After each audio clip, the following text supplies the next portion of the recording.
Good evening and welcome. You're watching The Big Fight, a show that is young at 21, the oldest running debate show on Indian news television. I'm Sanket Upadhyay. Over the last week, there was a public war that took place over the private sector. It all started with the Prime Minister saying very clearly, that do you want this country to be run by babus? And that is why this habit of constantly cursing the private sector is wrong. This is in defiance with popularly known political convention of not to talk about the corporates, the private sector so openly. It was seen as perhaps something that will upset people and maybe not fetch votes. But the Prime Minister went ahead and complimented the private sector. The Congress party in Modi 1 had coined a term, Soot Boot Ki Sarkar. This was a jibe that Narendra Modi government only works for a few corporate friends and not necessarily for the poor. The electoral result, we all know. We're not going to get into that. Now Rahul Gandhi has come up with a new jibe called Hum Do Hamare Do, a reference, a veiled reference to the top two in the government and top two corporate houses. But the question that we are going to ask on this show is demonizing the corporates necessarily good politics? Does it give good political dividends at all? Does it work? Taking jibes at the private sector, does it work? And more importantly, will Rahul's barbs help the Congress electorally? More importantly, amid this Congress versus BJP fight over the private sector, what about the farmers? There is a battle of perception versus justice for farmers battle. That discussion in just a short moment from now. Also on the show, we speak to former Finance Minister P. Chidambaram. He says, and he explains the Congress's position, he says, we're not against the private sector, but we are against crony capitalism. By the way, the same charge that the BJP had against the UPA, crony capitalism. The more things change, the more they remain the same. And then, one important constituency in this debate, the corporates themselves. What do they have to say? Well, they say, we are not villains. Don't treat us as villains. India Inc. hails the Prime Minister's support for the private sector. That is also going to come up in just a short moment from now. But let's first quickly introduce all the guests that we have as of this moment to discuss the political aspect of this debate. We have Dr. Nasir Hussain, Rajya Sabha MP of the Congress Party. We have Prakash Chand Sharma, National Vice President of the Bharatiya Janata Party Kisan Morcha. Thank you very much, Mr. Sharma. Shiv Kumar Kakkaji is the President of the Rashtriya Kisan Mazdoor Mahasangh. Where did the farmers go in the middle of all this debate? He's going to answer that question. And we also have Geeta Bhatt, political analyst. Views lean towards the government. Thank you very much, Professor Bhatt, for joining us. All right, the first round, we call this the first punch. Everyone gets 1 minute of time for their opening comments. So, Dr. Hussain, we'll begin with you. Your 1 minute begins now. I think what is being constructed as a narrative in many media channels is that the Congress and Mr. Rahul Gandhi have spoken against the private sector. I think nowhere, no one from the Congress party has spoken against the private sector.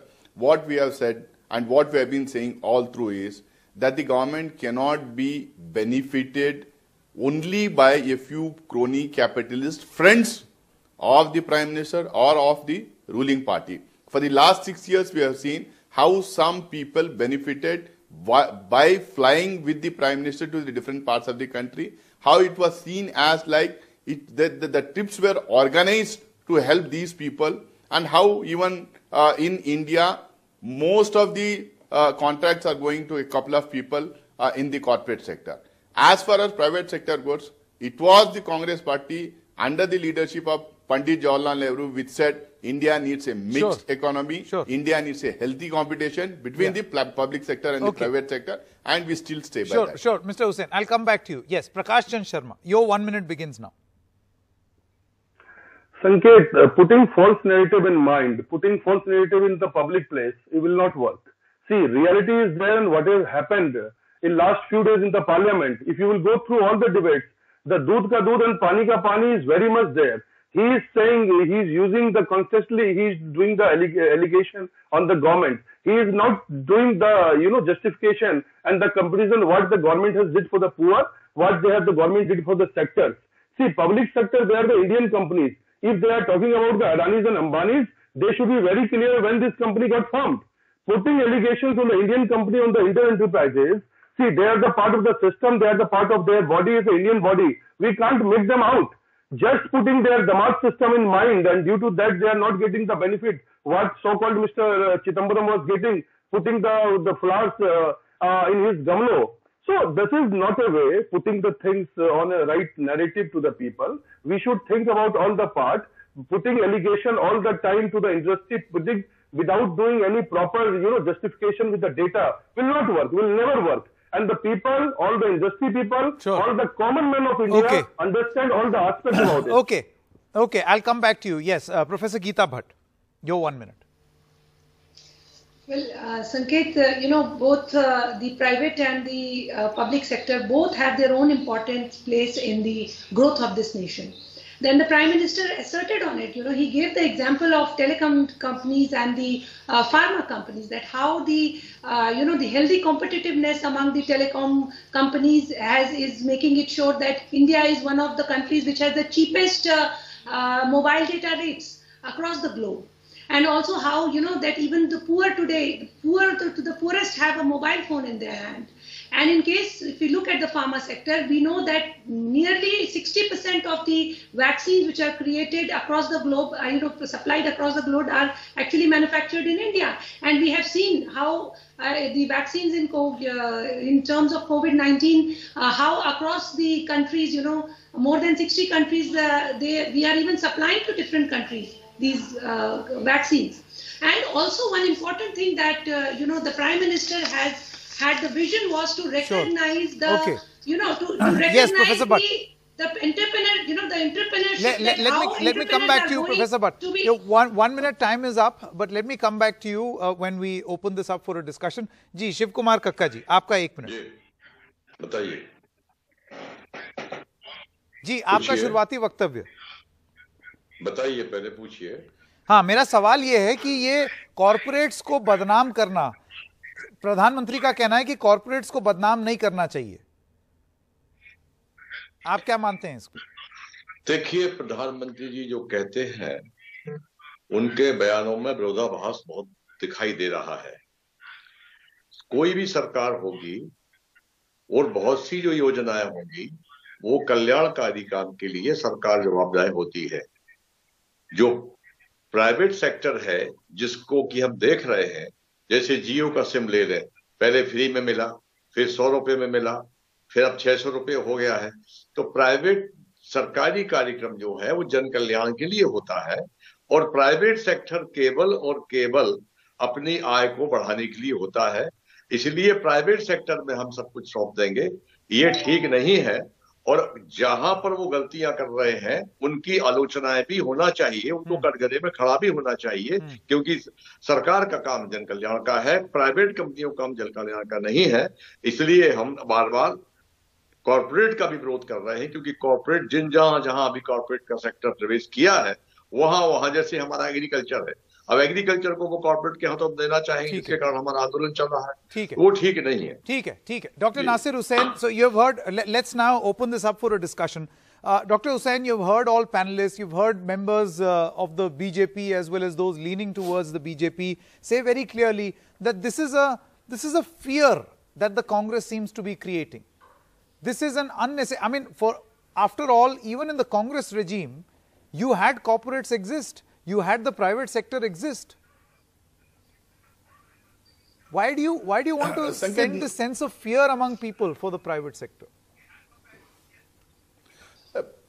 Sanket, I think everyone in the country and the whole world knows that private sector has been existing in India for a long time. As I said earlier in my opening remarks, it was the Congress party under the leadership of Pandit Nehru which said that there should be an healthy competition, and in India can only India can only survive on a mixed economy pattern.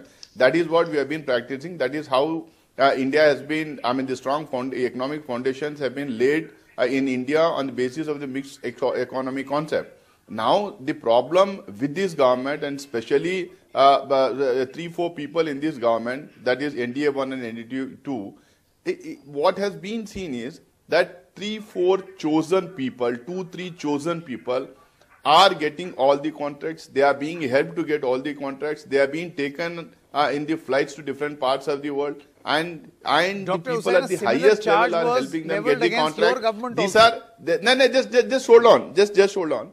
So this is what is happening. And then you sell off all the assets that the people of this country painstakingly constructed or developed over 70-75 years. Even the profit-making units are being sought to be sold. And why are you selling them, and whom are you trying to benefit? And what is this for? We said there should be an healthy compensation. You cannot sell away all the public sector to some chosen few of your own crony capitalist friends, say, and then say, then the Congress party and the opposition is doing so much halla gulla against the private sector. Nobody, I think none in the opposition, not just the Congress party, none in the opposition has said that there shouldn't be private sector. Everyone said there should be a healthy competition. Okay, that's a fair enough. That's a fair demand. There should be checks and balances. Mr. Sharma, Prakash Chand Sharma, you have heard Dr. Nasir Hussain. I think this is a reasonable demand. Now, if people want checks and balances for the private sector, nobody is anti-private sector. But is it a crime to ask for checks and balances and to prevent what the Congress calls crony capitalism? Sanket, I believe Mr. Hussain is totally confused, and they are used to follow the democratic monarchy under the Gandhi family and the Nehru family. And they are quite annoyed how the public of India, public of this country is electing Mr. Modi, and continuously he is developing the nation throughout, which is quite transparent and quite prosperous. See, one thing is there, one thing is the reality and one thing is the perception. What he is talking about, they don't have the data. Whether the government, like Mr. Rahul Gandhi say, like he always try to bring the false narrative. Hum do, hamare do. Who are hum do and who is hamare do? Hamare do, he is talking about Adani and Ambani. Like Adani and Ambani, we are doing and putting the policy, like all the contracts will go to Adani and Ambani. See, this government put so many transparent laws, the CVC and all the aspects where more transparency to come, more competition to come, and that is a healthy competition. Sure. So many startups are going up. So many Indian enterprises are going up. Yeah, so I don't think they are criticizing the startups. Their set of the people are not getting the contract because they are not the competitive people. No, one moment. There is a very interesting political, very interesting political twist over here. I think what the Congress is trying to say is that they are against two corporate houses or a few corporate houses using this for quote-unquote crony capitalism. Professor Geeta Bhatt, now I see the Prime Minister in his speech, while referring or speaking in favor of the corporates, brought in the youth, brought in young corporates. Now that was never in contention. There was never a debate on that. So do you see a political narrative now being built by the BJP to link the Congress's criticism of a few corporates with all corporates or everyone? Well, Sanketji, the two corporates which are being targeted again and again by Congress party, it is important to remind them that, one of them bagged infrastructure projects worth 21,000 crore during the UPA regime, and the other bagged projects worth more than 1 lakh crore. So, irrespective of the political dispensation, these industrialist houses, they have been getting projects from the government. So this kind of criticism, how healthy it is and how valid it is. No, Professor Bhatt, back in the day, I clearly remember as a political reporter, BJP used to allege crony capitalism. It's, I think sometimes there is a template between Congress and BJP. Sanketji, there is like a continuum. One difference, and that is which was being talked about, was in terms of that, there is a transparency it was being talked about that, if there are any bureaucratic hurdles, it is the kind of transparency that has been brought. Sure, Dr. Hussain is right to reply. On the point of transparency, Dr. Hussain, would you want to come in? Must be recognized. Professor Bhatt says there is great transparency now. Dr. Hussain is right to reply. See, the point is, if you look at the track record of both these governments, NDA 1 and NDA 2, what you are seeing is tax break for corporate sector, especially the corporate sector, to help a chosen few. See, in May, just before the COVID in September 2019, a tax break of 2 lakh crores was given to the corporate sector. What we are trying to argue in the parliament and also the parliament is that everyone should find proper place in the budget. Now you give a tax break of 2 lakh crores to the chosen few, and then you take away the benefits from the poorer section. And where did these 2 lakh crores come from? That is after you reduce the benefits of the poor people, of the kisans, of the daily workers and all those people, and that these 2 lakh crores were raised. And then when during the COVID times, everyone asked for direct benefits or direct transfer of money in the pockets as the US has done, or the Thailand and Malaysia being has given. Sir, yeah. Two specific instances being given by Dr. So they were not ready to do that. Prakash Chand Sharma as well as Shiv Kumar Kakka. Kakka ji, आपके पास आ रहा हूं अभी थोड़ी देर में. Prakash Chand Sharma, two specific instances that the Congress gives of the fear of corporatization hurting people, especially in the context of farm laws. No. One thing is very clear. Mr. Hussain should refer today's, the reply submitted by our finance minister into the House. And he is a member of House, so he better understand what we did and what is the reality. So that is the reason what Geeta Bhatt is talking about, what I am talking about. It's a reality versus perception, where the reality is the government has put more transparency into the system, more transparency into the law. We have put it out of the hurdles. Just putting a narrative Mr. Sharma, on the Mr. Sharma, one moment. For you to have gone back on many provisions of the law that you railroaded through to say that, see, now we are accommodating, clearly shows that thought was not put. Otherwise, you would have had a well thought out farm reform law. See, it is not like that, Sanket. One thing is very clear. Whatever into the law, they should go and dip into it. This is the alternative arrangement. It's a freedom of choice to them. Sure. Just putting a perception into it and without getting implemented, if we are putting our mind into it. There is a fear. See, you're talking about a choice, but the fear being, fear being expressed by, say, for instance, a Shiv Kumar Kakka.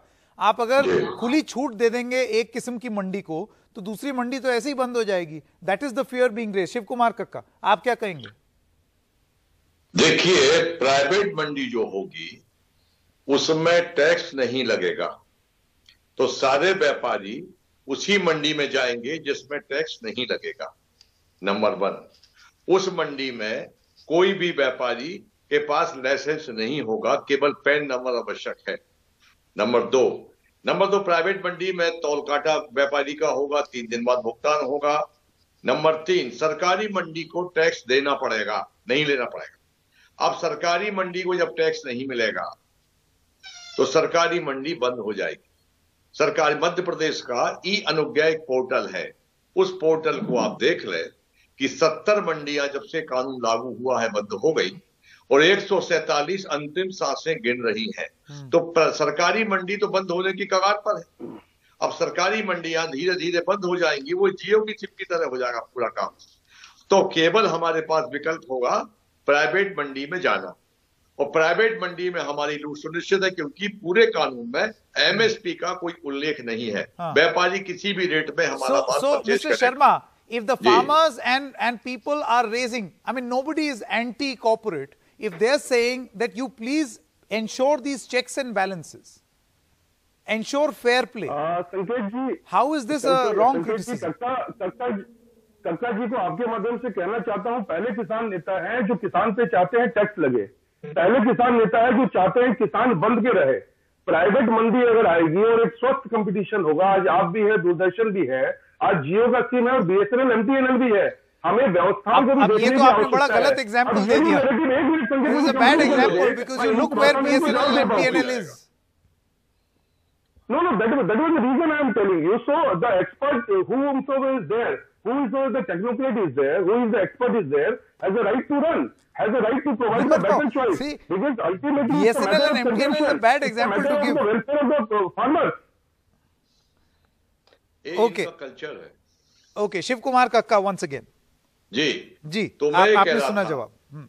ये मैंने सुन लिया, उनका जवाब यही रहेगा क्योंकि उसका कोई उत्तर उनके पास नहीं है. वो कानून प्राइवेट मंडियां लूट केंद्र है, उसमें दूसरा जो कानून है भाई साहब वो ये है कि व्यापारी को कितनी भी जमा कर सकता है, जमाखोरी कर सकता है और कालाबाजारी कर सकता है, उसको कोई लिमिट नहीं है, पर किसान को लिमिट लगाई गई। तो ये कौन सा तरीका है? किसान तो वैसे भी बहुत कम जमा करता है अपना सामान, उसके पास तो पैसे होते नहीं है, तत्काल बेचना होता है। तो किसान पर लिमिट है कि आप केवल इतना सामान रख सकते हैं, किसान को लिमिट है कि आप इतने समय तक रख सकते हैं। परंतु व्यापारियों को छूट देना, काला बाजारी को बढ़ावा देना है, जमाखोरी को बढ़ावा देना है, ये कानून नंबर 2 है।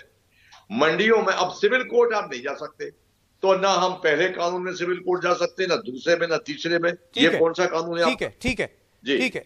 Alok Vats is a leader of the BJP, is also joined us. Mr. Vats, good evening. Would you like to weigh in? You heard what Shiv Kumar Kakka had to say. He's saying that, you know, nobody is against the private sector, but the manner in which you get in the private sector is the problem. With no control. You see, who's saying that there is no control? There is total freedom. You can move to any market, whichever gives you the best price. So where is the restriction? I want to know from the gentleman where restriction. There is no bar. And people are already taking advantage of this to that, situation. There is a response already that if you would give an unfair advantage to the private mandi, if you give an unfair advantage to a private mandi, eventually the sarkari system or the government system will collapse. Why will it collapse? You see, when there are private players, in the transport business, there are private players. So has the government transport collapsed? Every state has its own transport running right till date. Whereas the private buses are also running parallelly. This is all fiction. This is all concocted stories. No, okay, Mr. Vats, another thing. See, we were speaking to a lot of agricultural experts and all of them seem to mention that wherever this model has been implemented, it has not necessarily returned promising results for the farmers. For instance, the purpose of this law or reform is to increase farmers' income. But there are examples across the globe where that has not happened. Yes. Please cite an example where it has not happened. No, I'm not the expert. I'm only quoting what Dinesh Sharma, who is an expert in the agricultural sector, had to say. I think he cited, correct me if I'm wrong, the example of the United States, where it has not happened. The income has not doubled. It has not increased. In fact, he says it has gone down. We have not promised to double the income. No, but that is the BJP's promise. That the income will increase from what they were earning earlier. Wasn't this the BJP's promise? They will get doubling better farmer results. income. They will have better options. They will have better market. And the people in between, so-called bicholias, they will be wiped out. This whole show. Again, the fear is that you will create new bicholias, corporate bicholias. Dr. Nasir Hussain, very quickly. You have heard what Mr. Vats has to say. Then I think I'm not able to hear Mr. Vats. There's some disturbance. But one thing what I would like to say is they are asking for an example. See, Bihar, the present Chief Minister, Mr. Nitish Kumar, he himself has written to the government sometime back before the last election that the APM, that the market system in Bihar has collapsed, that the farmers are suffering, that the farmers are not getting MSP, but the farmers are not getting the desired rates for their produce. He himself has written to the union government because that is one of the big states. Okay, Prakash Chandra Sharma, would you like to respond? Act has been Dr. Hussain says, we heard Kakkaji give the example of Madhya Pradesh. We've got Dr. Hussain giving the example of Bihar. That these are two examples where you have had this law being presented in some form or the other and not working. Sanket, yes, this is very right. But one thing is there, every state has their own problems. And through this law, like one nation, one farm law, and what we just want to put more infrastructure into the agri sector in every state, in every village, in every state of the farmers' farmland. Sure. So that was the reason that this law is there, that is getting permitted. We should not get dependent because we have only infrastructure of 5%. Okay, so before I end this very quickly, Dr. Hussain, I want to come to you and I want to ask you the last question. Do you feel that in the world of perception, the Congress party will be seen as anti-corporate? I mean, suit boot ki sarkar jibe, and now hum do hamare do. I mean, is this going to be your poll slogan against the BJP? And will this not hurt you politically? Or will you benefit politically? Sanket, we are not looking at votes, we are not looking at elections, we are not looking at what will happen in 2024. What is more important to the Congress party is it were the members of the Congress party which took up this issue in the last session of the parliament. They opposed this bill tooth and nail. They were suspended, and after that it was after that the Rajya Sabha was adjourned. The reason why we oppose these bills is we knew that these bills are anti-farmers. They will not help farmer in any way. The farmers have been fighting for MSP according to Swaminathan committee report. The question was on and their income has not been developed. We are with the farmers. We are with the farmers. We think these three black laws should be repealed. There should be new laws. I've run out of time. Mr. Alok Watts, Professor Bhatt, Shivkumar Kakka, Prakash Chand Sharma, as well as Dr. Nasir Hussain. Thank you very much for joining us on part 1 of the big fight. Let's now play out an interview with P. Chidambaram, the former finance minister. And I asked him this question about the Congress party attacking the corporates by attacking the BJP.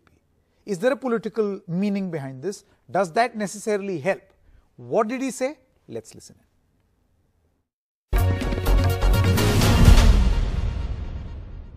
Mr. Chidambaram, let's talk about a very crucial point that has become the focus of discussion in Parliament and outside. The Prime Minister's open backing of the private sector, where he says you certainly can't expect the country to be run by babus. And then a day later, Congress leader Rahul Gandhi coining a new term for this government, hum do hamare do, which means two people in the government and benefiting two top industrialists. Now, do you think that in this day and age, criticizing the private sector for political gain could reap political dividends, or is this an exercise which is good or in the interest of the country? We are not criticizing the private sector. In fact, it is the Congress party in 1991 which opened the doors for the private sector into banking, into insurance, into ports, into airports, into infrastructure like roads. It was the Congress party which expanded the space for the private sector. I think memories are short, but just go back to pre-1991 and post-1991 up to 2013-14, the Congress party, whether as a single party government or in coalition, opened the space, enlarged the space for the private sector. Our point is slightly different. Our point is, if you want to enlarge the space for the private sector, say in banking, give one more license, give two more licenses to whoever is fit and proper to start a bank. If you want to enlarge the space for the private sector in insurance, give more licenses. There are already some 21 or 22 private life insurers and private general insurers. Let that number be increased to 22, 23, 24. All that we are asking is, why hand over a ready-made bank with a lineage of about 100, 120 years to a private sector big business house? That question has never been answered. We had a very coherent policy in privatization. It has three limbs. First, privatize all chronically loss-making public sector units. Two, privatize a public sector unit which has a very small market share and a small contribution to the market, for example, Cement Corporation. Three, privatize a public sector which has fallen way behind on technology, for example, Hindustan Photo Films. These three must be privatized.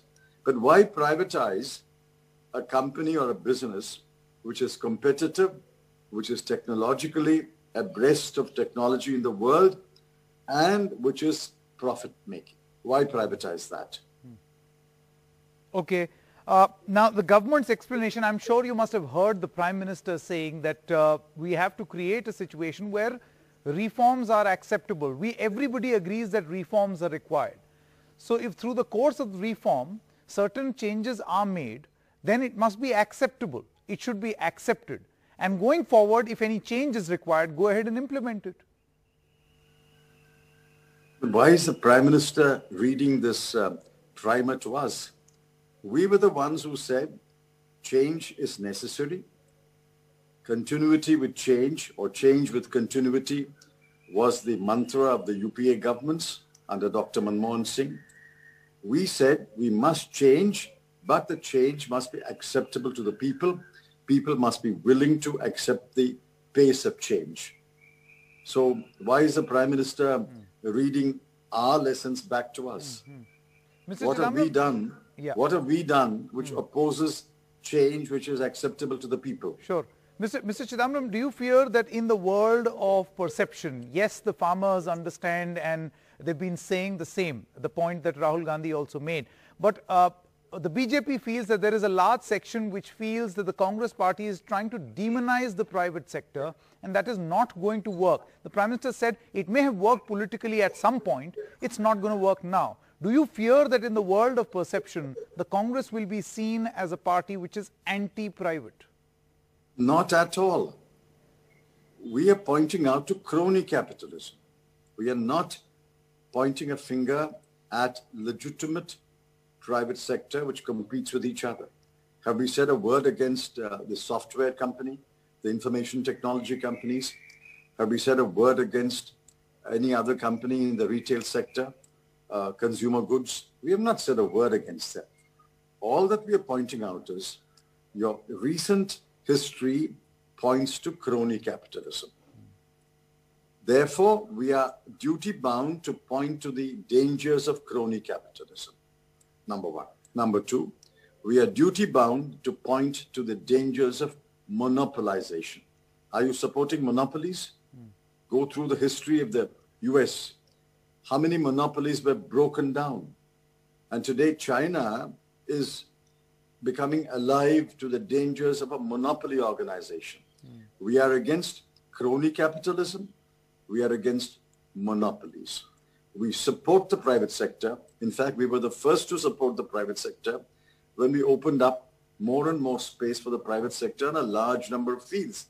Go back and read the BJP speeches. Remember, in 1996-97, when I introduced the first insurance bill and allowed for 20% FDI, it was defeated on the floor of the Lok Sabha by the BJP voting against that clause. And Prime Minister Gujral had to withdraw that bill. 20% FDI they voted against. And today they're announcing 74% FDI. I see the irony of it. All right. Mr. P. Chidambaram, thank you very much for joining us right here on NDTV. Thank you.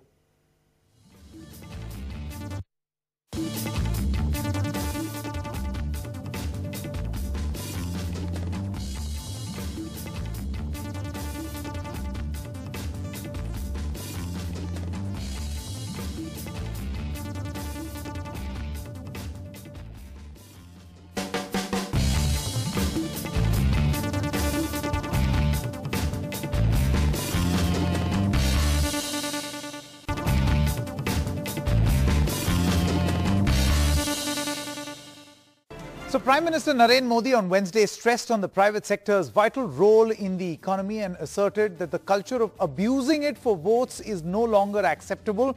If the public sector is important, the role of the private sector is also vital. He also said during the reply in Lok Sabha to the discussion on the motion of thanks to the President's address, noting that wealth creators are a necessity for the country, as only then wealth can be redistributed to help the poor.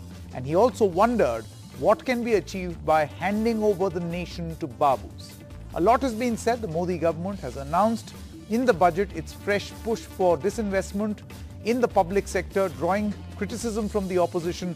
But for this moment, we are going to keep the politics aside and try to gauge how India Inc. or the industry is responding to what the Prime Minister is saying. Let's quickly introduce our guest at this moment, Naina Lal Kidwai, past President of FICCI and Chairman of Advent India Advisory Board. Thank you very much, ma'am, for joining us.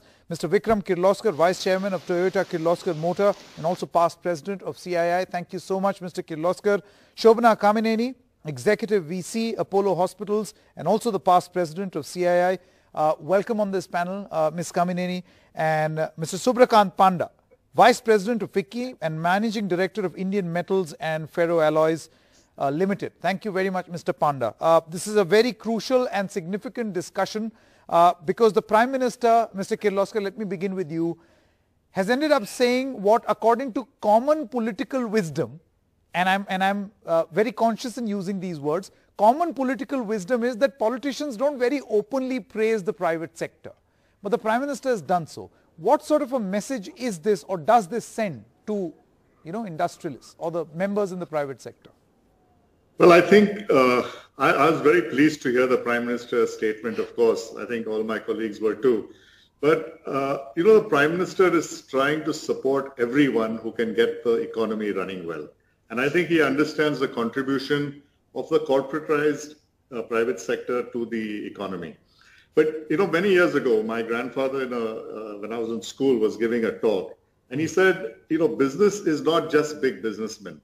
It's also the vegetable seller on the street. That lady has to buy vegetables, figure out the profit, work out her working capital, how much money she has. She's also an individual private business. And I think a lot of India, bulk of India is in the private sector, whether it's very small or very large. And I think he was praising all of them for the contribution to the economy.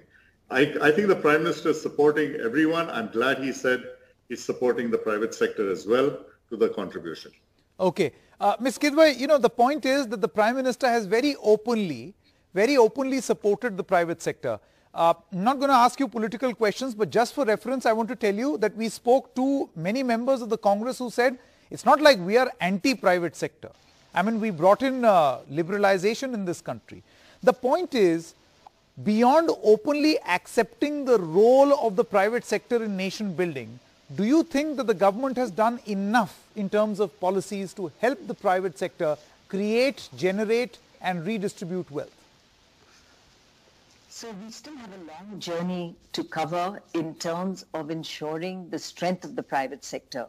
Don't forget that the private sector is coming out of a very tough period, implementation of GST, positive though it is for the country, the whole COVID situation, as Vikram correctly points out, small and big have to be considered in this private sector. So we still have that journey to cover, and I think the Prime Minister's support of the private sector has come not a minute too late in terms of having to give that support which is required. We need that vibrant private sector. We need it at every level. And the private sector, I believe, also recognizes its responsibilities to the country. We see it whether it is companies that are doing vaccines today, the India being looked at as the pharmacy to the world. These are private sector companies that have built huge businesses. Software sector where India is seen as the engine for technology, maybe even digital going into the world. These are areas of pride for us, and we need to ensure that every sector we're in brings these strengths, not just for India and for our citizens, but as exports for the world. For that, we need to be competitive and we need to recognize our strengths, and the government needs to support every one of these players along the way. Correct. Ms. Kamineni, I want to come to you. The same question rephrased. I want to ask you, beyond accepting the role of the private sector, or do you think that is a positive message first? Because usually one does not expect this of politics and politicians to very openly come out in praise of the private sector. But beyond this open acceptance and praise, do you feel a lot more needs to be done on the ground? And where should one draw the line between, a welfare state versus a state which is extremely liberal with private sector policies? I think that it's not just one speech in Parliament that suddenly switches on the light. It is actually a series of actions, and we've seen that when the government reduced corporate tax and said, hey, look, you need to participate. But the government came in and said, we're facing tough times in 2020. The economy is shrinking. What is it that we can do? And the dialogues we have. And even the recent budget, it was clearly there that this budget is important in terms of bringing back growth into this country. And growth can only come when everyone is involved in growth. Like Vikram said, the big companies, the small ones who have suffered disproportionately during COVID. Naina said that too. And I think as a job creator, I mean, today, during this whole period of the pandemic, we have 120,000 people working in our company, and still we didn't let anybody go. In fact, we need to get more people in, and I think that's what the Prime Minister recognizes. That's what this government recognizes, that we are there to provide good jobs, quality jobs, jobs that won't go away, and I think that's the imperative today for an inclusive, all boats rising in this particular tide. Sure. Mr. Panda, I want to come to you now. Recognition of the private sector versus action of the government. This has been spoken about a lot. On one hand, the government recognizing that the private sector is the driver of the economy, it is going to propel us into wealth creation. But then there were three body blows which were dealt largely by the private sector. 2016 demonetization, then GST, and then the lockdown. Now, lockdown could not have been avoided. This was important. But what about the other two? So when you compare these decisions, tough decisions that affected the private sector, i.e. economy, and also this conversation that is happening now of accepting their role and building a sustainable environment for the private sector to grow, what comes to your mind? Well, first of all, I would like to add my own word of welcome to the statement made by the Prime Minister. I think it's extremely important that the role of the private sector is recognized. And if I were to just, put some numbers out there, sure. About 87% of the country's GDP is attributable to the private sector. About 60% of employment is attributable to the private sector. So it is already playing a very, very significant role. And the recognition and appreciation, I think, is very important. But along with that, it is also, of course, incumbent on the private sector to live up to the faith reposed in us and keep national interest above all else. Now, getting to the question you asked, each of the decisions you referred to, first of all, obviously that was something that was taken with a lot of thought and consideration. And by no means was it directed only at the private sector. And if I were to pick GST, certainly there is an initial dip which comes about when GST is implemented. I believe that's true anywhere that has been done. But eventually, in order to harness the single market that the Indian domestic market represents, it is important to get rid of all these internal barriers. And not only that, in terms of even looking at the export potential that we have as a country to be part of global supply chains, if we do not, if we did not have a GST in place which got rid of inefficiencies in a variety of ways, I don't think we will be able to realize our true potential. Okay. Mr. Kirloskar, I want to come to you now. The role of the private sector, wealth creation, building of the economy, all of this has been spoken about. All you eminent panelists have also spoken about it. But what one notices, and when you speak to certain experts, economists, they say that this K-shaped growth or K-shaped economy is the exact matter of concern, where the wealthy are getting wealthier and the poor are getting poorer. And when you juxtapose this with certain reports that show that top corporate houses actually increased their profit or their revenue, as opposed to countless number of job losses. It's just, for the sake of perception, it appears as if those fears are correct. And what happens to the role of the private sector then? No, I think you're looking at a few months data. I'm not sure about this. But if I look at, there's one thing you have to realize with the private sector. When economy is going well, we are all doing well. That's fine. Some of us make a lot of money. Some of us make less money. But when the economy goes down, the amount of people who lose money, who lose their shirt, have to put in their own savings in the whole business to keep it going, is also there. The private sector is taking the risk associated with the economy going up and down, the market going up and down. Yes, K-shaped, V-shaped, I'm not an economist. I don't want to get into that argument. All I think is we will not be, I think, in a part of the world economy, in a competitive world economy, we will not be able to deliver products and services to India and across the world without a private sector, whether it's a vegetable seller or a large corporate. Sure. Now, let me ask any of the other panelists, maybe Mr. Panda, you can answer this. This whole concern that yes, policies must help the private sector. We must openly acknowledge the role that the private sector is playing in nation building. But in a time of crisis, when the rich get richer, right, and you must have all seen those reports, and the poor getting poorer with job losses, what sort of responsibility of the private sector are we talking about? How would you respond to this criticism? In as much as job losses, etc., are concerned, businesses like ours, which are continuous process industries, where we had the exemptions to continue operating through the lockdown and did so, have in fact ensured that we lived up to all our obligations.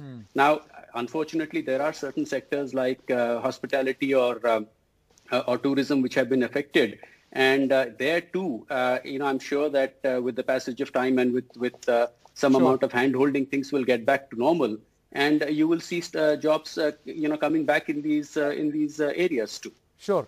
Very quickly, Ms. Kidwai as well as Ms. Kamineni. So I think we have to cut this sector by sector.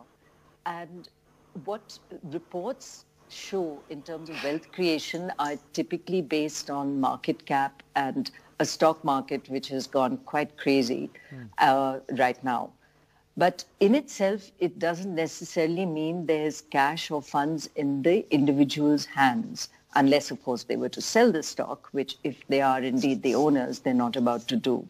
But what is critical to recognize is the companies that are doing well are hopefully encouraged by government, encouraged by our economy, which is back on the growth path, to put that money back into capital formation. So I think where we see the money being created, we should keep an eagle eye to make sure that that money is being reinvested back, ensure that it is being reinvested, ensure that it is finding its way back to labor employment, even while we give a helping hand to those that are dead and dying. Okay. Yes, Ms. Kamineni, you were saying. So I agree with Naina's point, and you should look at it from what are the dividends that are, because people are not selling that. Market cap is just a number, but what are the dividends that are actually going to be distributed? Then you know that, is there disproportionate wealth or our salaries? And our salaries during this year have really been, everyone has been cutting costs and really tightening their belts.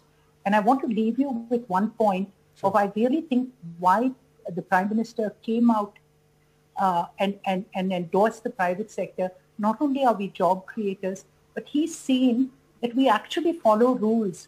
So this whole thing about, corporate social responsibility, you see that we've stepped up into all these commitments.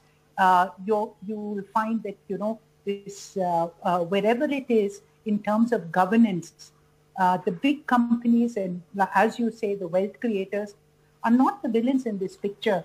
And I think it's about time that that we're in a construct of trust, rather than in a construct of someone taking the other down. Okay. Thank you very much, Ms. Kidwai, Ms. Kamineni, Mr. Panda, as well as Mr. Kirloskar for joining us.